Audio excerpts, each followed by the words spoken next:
Hello మామ, hi hi. ఇప్పుడు ఈ వీడియో చూస్తే నిజంగా గూస్ బంప్స్ వస్తాయి మామ. విశాఖపట్నంలో రైతు నేపథ్యం నుంచి వచ్చిన ఒక మధ్యతరగతి కుటుంబం ఉండేది. కుటుంబంలోని తండ్రి హిందుస్థాన్ జింక్ కంపెనీలో ఉద్యోగి, తల్లి గృహిణి. ఒకరోజు తండ్రి కొడుకు షాడో ప్రాక్టీస్ చేస్తుండడం గమనించి తనకి క్రికెట్ అంటే ఇష్టం అని తెలుసుకొని దగ్గరలో ఉన్న క్రికెట్ అకాడమీలో జాయిన్ చేసి కొడుకుని ఉన్నత స్థానంలో చూడాలనుకున్నాడు.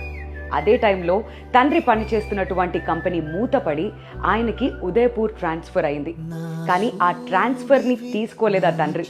కొడుకు భవిష్యత్తుని దృష్టిలో పెట్టుకుని కుటుంబానికి ఆయన ఒక్కడే ఆధారం అయినప్పటికీ కూడా కొడుకు కోసం అక్కడే ఉండిపోయాడు. కానీ ఆ త్యాగం వృధా పోలేదు.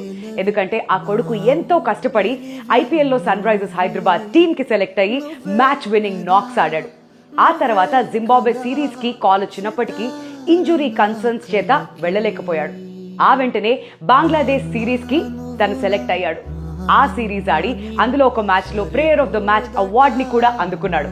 ఆ వెంటనే the most prestigious border Gavaskar ట్రోఫీకి సెలెక్ట్ అయ్యి తనేంటో ప్రూవ్ చేసుకున్నాడు. He is none other than మన తెలుగు అబ్బాయి నితీష్ కుమార్ రెడ్డి. ప్రతి కథలో కొడుక్కి తండ్రంటే నమ్మకం, కానీ ఈ కథలో కొడుకే ఆ తండ్రి నమ్మకం. ఎందుకంటే అంటున్నావా, విశాఖపట్నం నుండి వెళ్ళి నీ రియల్ స్టోరీ మామ. వాళ్ళ నాన్నంత ఇష్టంగా అతన్ని పెంచి బ్యాటింగ్ చేయించి అంత చేసినందుకు నిజంగా 2 తెలుగు రాష్ట్రాలకు గర్వపడాల్సిన పని మామ ఇది. ఎవరో ఎక్కడో వెళ్తుంటే వాళ్ళందరూ సపోర్ట్ చేయడం, కొట్టుకోవడం ఏం జరగదు. కానీ విశాఖపట్నం నుండి వెళ్ళి మన తెలుగువాడు అసలు ఆ క్రికెట్ మ్యాచ్లో ఒక ప్లేయర్గా నిలబడ్డాడంటే నిజంగా మామ నితీష్ పాండేకి సూపర్ యాక్సెప్ట్ కొట్టాలి.